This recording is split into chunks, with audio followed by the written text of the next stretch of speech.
ಇನ್ನು ಚುನಾವಣಾ ಅಫಿಡವಿಟ್ನಲ್ಲಿ ಏನಿದೆ, ನರೇಂದ್ರ ಮೋದಿಯವರ ಆಸ್ತಿ ಏನಾಗಿದೆ, ಆಸ್ತಿ ವಿವರಗಳ ಕಥೆ ಏನು ಅಂತ ನೋಡಿದಾಗ ಅವರೇ ಕೊಟ್ಟಿರ್ತಕ್ಕಂಥ ವಿವರ ಇದು. ಪ್ರಧಾನಿ ನರೇಂದ್ರ ಮೋದಿಯವರ ಬಳಿಯಲ್ಲಿ ಸ್ವಂತ ಮನೆ ಇಲ್ಲವಂತೆ, ಒಂದು ಕಾರೂ ಇಲ್ಲ. ಅವರ ಬಳಿಯಲ್ಲಿ ಅವರದ್ದು ಎನ್ನುವಂತಹ ಯಾವುದೇ ಕಾರೂ ಇಲ್ಲ. ನರೇಂದ್ರ ಮೋದಿಯವರಿಗೆ ಸ್ವಂತ ಮನೆ ಕೂಡ ಇಲ್ಲ. ನರೇಂದ್ರ ಮೋದಿಯವರ ಒಟ್ಟು ಆಸ್ತಿ 3.02 ಕೋಟಿ ರೂಪಾಯಿಗಳು. ಅವರ ಟೋಟಲ್ ಆಸ್ತಿ ಇದೆಯಲ್ಲ 3.02 ಕೋಟಿ ರೂಪಾಯಿಗಳಾಗುತ್ತೆ.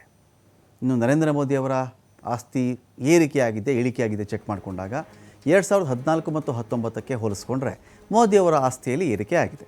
2019ರಲ್ಲಿ 2.51 ಕೋಟಿ ರೂಪಾಯಿಗಳ ಆಸ್ತಿಯನ್ನು ಘೋಷಣೆ ಮಾಡಿಕೊಂಡಿದ್ದರು ನರೇಂದ್ರ ಮೋದಿಯವರು. 2014ರಲ್ಲಿ ಮೋದಿಯವರ ಆಸ್ತಿ ಇದ್ದದ್ದು 1.66 ಕೋಟಿ. ಆಸ್ತಿಯ ಮೌಲ್ಯ ಜಾಸ್ತಿಯಾಗಿ ಅಷ್ಟು ಪ್ರಮಾಣದ ಅದು ಏರಿಕೆ ಆಗಿರಬಹುದು. ಇದೀಗ 2024ರಲ್ಲಿ 3.02 ಕೋಟಿ ರೂಪಾಯಿಗಳ ಆಸ್ತಿಯನ್ನು ನರೇಂದ್ರ ಮೋದಿಯವರು ಘೋಷಣೆ ಮಾಡಿಕೊಂಡಿದ್ದಾರೆ. ಬ್ಯಾಂಕ್ನಲ್ಲಿ ನರೇಂದ್ರ ಮೋದಿಯವರು 2,85,00,000 ರೂಪಾಯಿಗಳಷ್ಟು FD ಮಾಡಿದ್ದಾರಂತೆ. ಫಿಕ್ಸೆಡ್ ಡೆಪಾಸಿಟ್, ನಿಶ್ಚಿತ ಠೇವಣಿ ಇದೆಯಲ್ಲ, ಅದನ್ನು 2,85,00,000 ರೂಪಾಯಿಗಳಷ್ಟು ಫಿಕ್ಸೆಡ್ ಡೆಪಾಸಿಟ್ ಇಟ್ಟಿದ್ದಾರಂತೆ ನರೇಂದ್ರ ಮೋದಿಯವರು.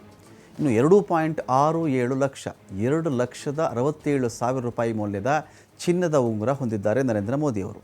52,920 ರೂಪಾಯಿ ನಗದು ನರೇಂದ್ರ ಮೋದಿಯವರ ಬಳಿಯಲ್ಲಿದೆ.